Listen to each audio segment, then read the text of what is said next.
아직 내 자산을 직접 관리할 수 있고 어떤 서류에도 서명할 의사가 없습니다. 만일의 사태에 대비해 금융보호 시스템을 이용하는 것이 좋습니다. 아직 내 오늘 아침 눈을 뜨자마자 가슴이 철렁 내려앉았다. 며느리가 다급하게 문을 두드리며 나를 데리고 병원에 가야 한다고 했다. 어제까지만 해도 괜찮던 내가 왜 갑자기 검사를 받아야 하는지 이해할 수 없었다. 멀쩡히 정신이 살아있는데 치매 검사를 받아보자는 말에 심장이 덜컥 내려앉았다. 거울 앞에 선 내 모습은 분명히 또렷했고 기억도 뚜렷했는데 왜 나를 의심하는 걸까?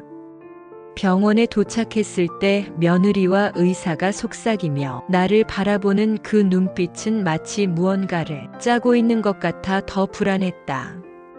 나는 단순히 나이가 많다는 이유로 의심받는 것인지 아니면 정말 내가 몰랐던 진실이 있는 것인지 혼란스러웠다. 병원 복도에 앉아 있는데 내 평생이 주마등처럼 스쳐갔다. 젊은 시절 시골 장터에서 채소를 팔며 아이들을 키우던 기억, 남편이 술에 취해 집안 살림을 탕진하던 기억, 홀로 남겨진 순간에도 이를 악물고 버텨온 기억. 내 삶은 늘 버팀목 하나 없는 척박한 땅 같았지만 그래도 끝내 무너지진 않았다. 그런데 지금 내 자식들마저 나를 의심하는 상황을 마주하니 그 어떤 시련보다 서러웠다. 혹시 내가 가진 집을 노리고 이런 일을 꾸민 건 아닌지 그런 생각까지 들어 마음이 무너졌다. 나는 병원 복도에서 떨리는 손을 주머니 속에 꼭 쥐며 되뇌었다. 나 아직 멀쩡하다. 나 아직 끝나지 않았다. 검사실 문이 열리고 내 이름이 불렸다. 나는 무겁게 몸을 일으켜 들어갔다. 흰 벽과 차가운 기계들이 둘러싼 공간에서 나는 마치 죄인이 된 기분이었다. 의사는 몇 가지 질문을 했다. 오늘 날짜가 몇일인지, 대통령 이름이 무엇인지, 내 자식들 이름을 말해보라고 했다. 나는 또렷하게 대답했다. 그런데 며느리가 내 옆에서 고개를 젓는 것을 봤다. 순간 가슴이 철렁 내려앉았다. 내가 제대로 말했는데도 왜 자꾸 아닌 것처럼 행동하는 걸까? 검사가 끝나고 집으로 돌아오는 길, 며느리는 말을 아꼈다. 나는 차창 밖으로 스치는 풍경을 보며 내내 의심과 두려움에 휩싸였다. 혹시 내 재산을 노리는 건가? 아파트 한 채와 퇴직금으로 모아둔 노후 자금이 그들의 눈에 탐나서 이런 일을 벌이는 건 아닐까? 그런 생각이 들자 며느리의 침묵이 더 의심스러워졌다. 집에 돌아와 방문을 닫고 홀로 앉아 있자니 젊은 시절 남편의 배신이 떠올랐다. 당시 나는 세상에서 가장 가까운 사람에게서도 믿음을 잃고 혼자서 아이들을 먹여 살려야 했다. 그때도 이런 의심과 불안 속에서 하루하루를 버텼다. 그런데 이제는 내 자식이 나를 몰아세우는 상황이라니 서글픔이 목구멍까지 차올랐다. 나는 낡은 사진첩을 꺼내 아이들이 어릴 적 찍은 사진을 바라보았다. 순진무구한 그 얼굴들 속에서 오늘의 냉정한 시선을 떠올리니 내 가슴이 갈기갈기 찢어졌다. 며칠 뒤 나는 우연히 며느리와 아들의 대화를 엿듣게 되었다. 부엌에서 밥을 차리다 문틈으로 흘러나오는 목소리를 들었다. 며느리는 보험 얘기를 하고 있었다. 만약 내가 치매 판정을 받으면 요양원 입소 지원금이 나온다고 했다. 순간 머리가 하얘졌다. 결국 내가 가진 것이 그들에게는 돈으로만 보였던 것이다. 나는 젓가락을 떨어뜨리며 가슴을 부여잡았다. 내가 평생 자식을 위해 고생하며 모은 돈이 이제는 나를 올가매는 족쇄가 되어 돌아온 것이다. 그날 밤 잠을 이루지 못하고 뒤척였다. 이대로라면 나는 결국 내 집에서 쫓겨나 요양원으로 가야 할지도 모른다. 하지만 아직 멀쩡한 내가 그런 꼴을 당할 순 없었다. 나는 마음을 다잡고 은행 통장과 인감 도장을 꺼내 보았다. 혹시 모를 상황에 대비해 정리해둘 필요가 있었다. 평생 피땀 흘려 모은 돈을 허무하게 빼앗길 수는 없었다. 눈물이 맺히며 손이 떨렸지만 동시에 불꽃 같은 결심이 마음속에서 일어났다. 이번에는 절대 당하지 않겠다고 다짐했다. 다음 날 아침 나는 일부러 며느리에게 아무 말도 하지 않고 혼자 시장에 나갔다. 장바구니를 들고 시장 사람들 틈에 섞여 걷다 보니 오히려 마음이 놓였다. 사람 사는 냄새, 생선 손질하는 소리, 채소를 흥정하는 목소리, 이런 것들이 나를 다시 현실로 붙잡아 주었다. 단골 가게 주인이 내 얼굴을 보며 말했다. 요즘 얼굴이 수척해 보인다고. 나는 웃으며 대답했지만 가슴속은 여전히 무거웠다. 그런데 그때 우연히 옆에서 들려오는 대화가 내 귀를 사로잡았다. 한 아주머니가 친구에게 말했다. 요즘 노인 대상 사기 사건이 많다고. 치매 판정이 안 나와도 억지로 병원에 데려가거나 보험 문제로 가족끼리 싸움이 나는 경우가 많다고 했다. 그 말을 듣는 순간 소름이 돋았다. 내 상황과 너무나 똑같았기 때문이다. 나는 떨리는 마음으로 장바구니를 붙잡았다. 내 며느리와 아들도 혹시 이런 정보에 휘둘리고 있는 게 아닐까? 그날 집으로 돌아오는 길 나는 결심했다. 혼자 끙끙 앓지 말고 누군가에게 털어놔야 한다고. 하지만 누구에게 말을 할 수 있을까? 친척도 드물고 친구들도 나처럼 각자 사는 게 힘겨워 쉽게 털어놓을 수가 없었다. 결국 나는 동네 복지관을 떠올렸다. 예전에 건강검진을 받으러 갔을 때 친절하게 상담해주던 직원이 생각났다. 나는 내일 복지관으로 가겠다고 마음속으로 다짐했다. 복지관 상담실 문을 열었을 때 나는 오래된 무게를 내려놓는 듯한 기분이 들었다. 직원은 내 얼굴을 보자마자 무슨 일인지 물었다. 나는 천천히 그러나 끊임없이 내 이야기를 쏟아냈다.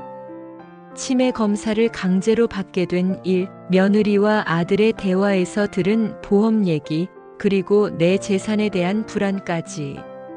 상담 직원은 잠시 내 말을 조용히 듣더니 차분하게 설명했다.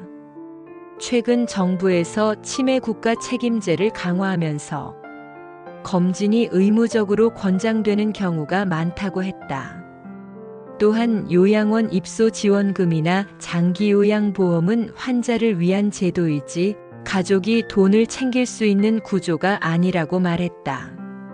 나는 그 말을 듣고 한순간 마음이 풀리기도 했지만 여전히 불안이 사라지진 않았다. 상담 직원은 덧붙였다. 혹시라도 가족이 재산 문제로 압박을 한다면 법률 상담이나 금융 상담을 통해 미리 대비할 수 있다고. 그 말을 듣자 조금 안심이 되었다. 나는 집으로 돌아와 며칠 만에 편히 잠을 잘 수 있었다. 하지만 그 편안함은 오래가지 않았다. 내일 아들이 퇴근 후 나와 따로 얘기를 하자고 했기 때문이다.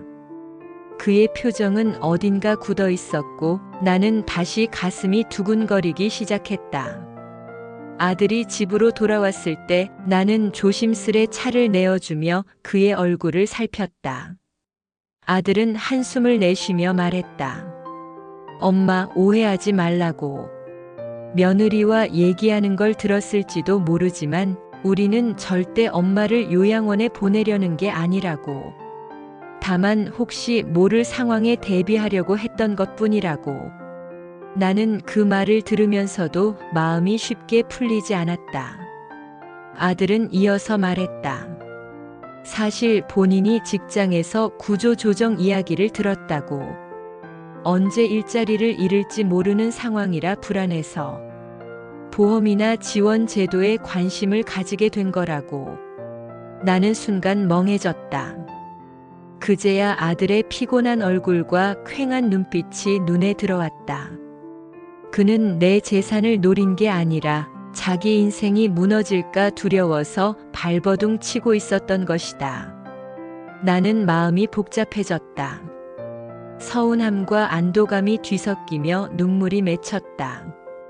그날 밤 나는 아들의 방 앞에서 한참을 서성였다. 문을 두드릴까 망설이다 결국 조용히 거실로 돌아와 앉았다. 내 인생은 늘 오해와 불신 속에서 흘러갔지만 이번만큼은 풀어야 한다는 생각이 강하게 들었다. 며칠 후 나는 아들과 함께 은행에 갔다. 이번에는 내 뜻을 분명히 하기 위해서였다. 은행 직원 앞에서 나는 단호하게 말했다. 내 재산은 아직 내가 직접 관리할 수 있고 어떤 서류에도 서명할 생각이 없다고. 아들은 조용히 고개를 끄덕였다. 은행 직원은 혹시 모를 상황에 대비해 금융보호제도를 활용하면 좋다고 조언했다. 예를 들어 치매 안심 통장 같은 제도를 활용하면 가족이 몰래 돈을 빼갈 수 없다고 설명했다. 나는 처음 듣는 제도에 놀라웠다. 직원은 이어서 말했다. 노후에는 본인이 확실히 의사를 표현하고 기록으로 남겨두는 것이 가장 안전하다고. 나는 그 말을 가슴 깊이 새겼다. 은행에서 돌아오는 길 아들은 조심스럽게 내 손을 잡았다. 엄마 미안하다고. 나는 그 손을 뿌리치지 않았다. 하지만 속마음은 여전히 복잡했다. 사랑과 의심, 신뢰와 두려움이 교차하는 순간이었다. 시간이 지나면서 나는 조금씩 아들과 며느리를 다르게 바라보게 되었다. 여전히 불안이 완전히 사라진 건 아니었지만 그들의 피곤한 얼굴과 무거운 책임감을 이해하게 되었다. 며느리는 시장에서 장을 보고 돌아와 내게 반찬을 내밀며 말했다. 어머니 죄송해요. 우리가 너무 앞서갔던 것 같다고. 나는 그 말을 듣고 눈물이 핑 돌았다. 평생 억척스럽게 살아오느라 나는 누군가에게 기댈 줄 몰랐다. 늘 의심하고 늘 방어만 해왔다. 하지만 지금은 내 마음을 조금 열어야겠다고 생각했다. 그날 밤 나는 일기를 쓰며 내 삶을 돌아보았다. 젊은 시절부터 지금까지의 고난이 주마등처럼 떠올랐다. 그런데 문득 깨달았다. 인생은 결국 혼자 버티는 것이 아니라 함께 짊어지고 나누는 것이어야 한다는 것을. 그 순간 내 어깨에 얹혀있던 무게가 조금은 가벼워졌다.